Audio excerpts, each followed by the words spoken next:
सासू माँ बदल गई। कहानी उस घर की है जहाँ बहू और बेटी को एक माना जाता था, लेकिन फिर अरे शिखा बेटा, तू रसोई में क्यों घुसी रहती है? जा, रोटी मैं बना लूंगी। नहीं नहीं माँ जी, आप बैठिए, बस सारा खाना बन ही गया है। श्वेता को बोल देती हूँ, वो खाना लगा देगी सबका। सॉरी भाभी, मेरे पास वक्त नहीं है। माँ, मुझे पैसे देना, पार्लर जाना है। हाँ हाँ चली जाना, भाभी को भी ले जाना। वो भी जाने को बोल रही थी पार्लर, पर पहले ना मदद कर दे उसके खाना लगाने में। देख माँ, वो बहू है, उसे बहू रहने देना, इतना सर पर मत चढ़ा भाभी को। श्वेता, ज्यादा मत बोला कर। बहू और बेटी में कोई फर्क नहीं होता है। जा जाकर काम कर। ननद को माँ का भाभी से इस तरह प्यार करना बिल्कुल अच्छा नहीं लगता। वो बार बार किसी न किसी तरह माँ को भाभी के खिलाफ भड़काती रहती, लेकिन कोई फायदा ना होता। एक रोज, अरे बेटे किशन, जा बहू को कहीं घुमा कर ला, सारा दिन घर में काम करती रहती है। हाँ हाँ माँ, हम लोग जा रहे हैं ना गोवा। अच्छा जी, भाभी ने तो हमें बताया भी नहीं। वैसे तो सारी पंचायत करती है, ये गोवा वाली बात क्यों छुपा गई हमसे? अरे क्योंकि उसे खुद नहीं पता था बहन। मुझे टिकट सस्ती मिल रही थी तो मैंने बुक कर दिया। हाँ शिखा, पैकिंग कर ले, संडे हम जा रहे हैं गोवा। दोपहर में शिखा पैकिंग कर रही थी कि सास आ जाती है। ये क्या बहू, साड़ियाँ? अरे गोवा जा रही है घूमने या फिर शादी में मायके हैं? माँ जी, ऐसा कुछ है ही नहीं, समझ में नहीं आ रहा क्या रखूं कपड़े में। अरे तेरी और श्वेता की साइज तो एक ही है, उसके कुछ मॉडर्न कपड़े ले ले, आकर लौटा देना। हाँ माँ जी, ये ठीक रहेगा। शिखा श्वेता के पास जाती है और उससे कपड़े मांगती है। ना जी ना, मैं अपने कपड़े ना दूं, वैसे भी फैल जाएंगे मेरे कपड़े, बहुत महंगे वाले हैं।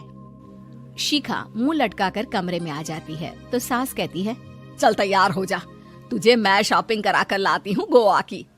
बस फिर क्या था, सास बहू निकल जाते हैं मार्केट और एक से बढ़कर एक ड्रेस खरीद कर घर आते हैं। पहले बता देती कि नए कपड़े दिलाने वाली है भाभी को, तो मैं अपने ही दे देती ना भाभी को, मुझे दिला देती नए कपड़े। देख श्वेता, परिवार का मतलब सबके साथ रहना होता है, ना कि सिर्फ अपना सोचना। वैसे भी तुझे अच्छे संस्कार सीखने चाहिए। और रही बात कपड़ों की, तो शिखा, आज से घर पर भी तू मॉडर्न कपड़े ही पहनेगी। कोई जरूरत नहीं है ये साड़ी वाड़ी लपेटने की। अब क्या था, घर पर श्वेता और शिखा एक जैसे रहते। एक बार पड़ोसन आती है। अरे बेटा, अपनी माँ को तो बुलाना जरा, बात करनी है। शिखा सास को बताती है और रसोई में चली जाती है।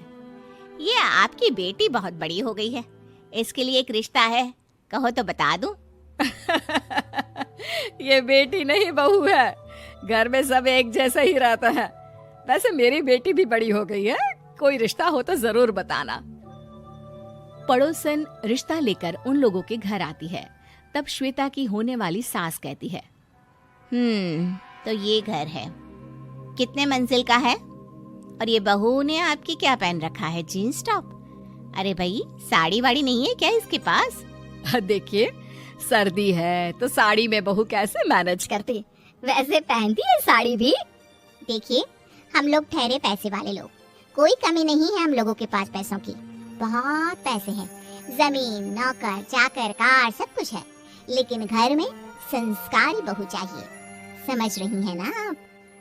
सास कुछ कहती कि श्वेता बोल पड़ती है, हाय रे, नौकर चाकर से लेकर जमीन, कार, पैसा, हाँ, मुझे रिश्ता मंजूर है मुझे। अरे रुक जा श्वेता, मैं बात कर रही हूँ ना। देखिए, हम लोगों के घर इतनी आजादी नहीं मिलेगी। अरे हाँ कर देना माँ, हाँ कर दे जल्दी से। सास क्या करती, बेटी की शादी ऐसे घर में कर देती है जहाँ ना उनके विचार मिलते हैं और ना ही आचार। शादी के बाद एक रोज फोन पर, श्वेता बेटा एक बार घर आ जा, बहुत दिल करता है तुझे देखने का। माँ, वो घर पर बहुत काम होता है, कैसे आऊँ? बड़ा घर है, लेकिन आने जाने वालों की लाइन ही लगी रहती है। बेटा मैं तो जानती थी उस घर का हाल, लेकिन तू ही नहीं मान रही थी। माँ देख, हर घर का यही हाल है। तेरी बेटी को यहाँ घूंघट हटाने की परमिशन, और एक तरफ भाभी स्कर्ट पहनकर घूम रही है। बेटा, मुझे क्या पता था कि मेरी बेटी को ससुराल के नाम पर पिंजरा मिल जाएगा। अच्छा माँ, फोन रखती हूँ, सास को गर्मा गर्म रोटी खिलानी है। तुम लोगों की तरह नहीं कि एक रोटी बनाओ, एक सब्जी बनाओ, फिर सारा दिन फ्री होकर घूमो। सास फोन तो रख देती है, लेकिन सोच में पड़ जाती है कि एक तरफ बेटी जिसे कोई आजादी नहीं, वहीं दूसरी तरफ बहू जिसे देखकर लगता ही नहीं कि उसकी शादी भी हुई है। अगले रोज। शिखा, अरे ओ शिखा। हाँ माँ, क्या हुआ? कुछ चाहिए आपको? मैं जिम जा रही थी। जिम के कपड़ों में बहू को देखकर सास को घूंघट में अपनी बेटी का ख्याल आता है। देख बहू, घर में बहू की तरह रहा कर। इतने टाइट कपड़े पहनकर जिम जाना पसंद नहीं मुझे। जा जाकर रोटी बना। रोटी? माँ, अभी तो शाम के 6 बजे हैं, इस वक्त रोटी? अब क्या मेरे खाने पीने पर भी पहरा है? अरे जब मर्जी खा भी नहीं सकती क्या? बहू को अजीब लगता है। वो समझ नहीं पाती कि जो सास कल तक इतनी सपोर्टिव थी, उन्हें अचानक से क्या हो गया। वो किचन में जाती है, गरम रोटी के साथ 2 तरह की सब्जी, रायता, सलाद सब लेकर सास के पास आती है। माँ जी, खाना। इतना सारा खाना? राक्षस समझा है क्या मुझे? रोटी मांगी थी मैंने गर्मा गर्म बस। पर माँ जी, रोटी खाती किससे आप? सब्जी तो बनानी थी ना। अरे भूख मर गई मेरी तेरी बहस से। जा जाकर काम कर, अंदर पूरी रसोई साफ कर। बहू अंदर चली जाती है। थोड़ी देर में श्वेता घर आती है। अरे शिखा, जल्दी से चाय ला, पकवान बना, मेरी बेटी आई है। अरे नहीं नहीं माँ, ड्राइवर बाहर खड़ा है। मैं तो घर का कोई सामान खरीदने के बहाने यहाँ आ गई हूँ, मुझे जाना होगा। अरे बेटा, पर कितने दिनों बाद देख रही हूँ तुझे, रहने आ जाना 2-4 दिन के लिए। आ जाऊंगी माँ, जब मेरी सास मरेगी तब। मैं तो रोज मन्नत मानती हूँ कि मेरी सास मर जाए तो अच्छा है। अच्छा चल, जा रही हूँ माँ। हे भगवान, कैसे कैसे दिन देखने पड़ रहे हैं मेरी बेटी को। सास अंदर जाती है, जहाँ श्वेता की जिम वाली सहेली का फोन आया होता है। क्या बात है, आज जिम नहीं आई? अरे पता नहीं यार, आज माँ को क्या हो गया अचानक। पर खैर कोई नहीं, लगता नहीं कि मैं अब जिम आ पाऊँ। शिखा स्पीकर पर बात कर रही थी, जिसे सास सुन रही थी। यार ये सास ना होती ही ऐसी है।